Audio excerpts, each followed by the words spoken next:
And award-winning costumes worn by people like Keira Knightley, Colin Firth, and Kate Winslet are now on display at the Biltmore.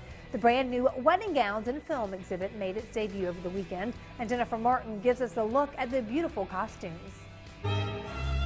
A 6-foot-tall wedding cake now greets guests as they enter the Biltmore house, setting the scene of about 19 love stories told on film. Biltmore has always been sort of a destination for romance. Called Fashionable Romance, 41 award-winning costumes are spread throughout the house, worn by actresses Helena Bonham Carter in Frankenstein or Gwyneth Paltrow in Emma. This really seemed like a wonderful way that we could bring some stories from literature that have been featured in films, some iconic films that we all love, to bring some romantic moments from those to life at Biltmore.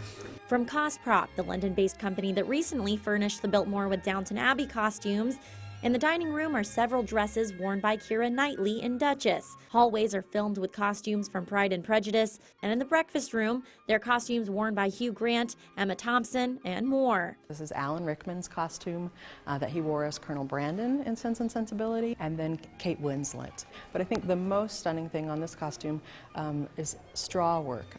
Many of the costumes were placed around the house according to color. For instance, this dress worn by Julie Christie in Hamlet was placed here in Miss Vanderbilt's room because they both had themes of purple. Such was the case for dresses worn by Meryl Streep in Out of Africa. Several that we just knew where they should go. They really spoke to different parts of the house, and this was one, partially because we have a John Singer Sargent painting in the background where that really echoes some of the design of the dress and some of the lacework in the dress. Accented with over 80 stunning flower arrangements, the costumes have told many stories George Vanderbilt read about in his library. When George was courting his future wife Edith during that period, we have a list of the books that he was reading, and many of them are Jane Austen novels. And tying it all together, the exhibit continues in Antler Hill Village with stories of Vanderbilt weddings, complete with a recreation of daughter Cornelia's dress and a family veil also worn by Jackie O, never before seen on display.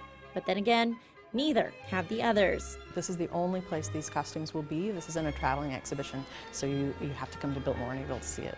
For Scene on 7, I'm Jennifer Martin. Could you imagine being in charge of all those dresses? Now you can see all of them throughout the 4th of July at the Biltmore House.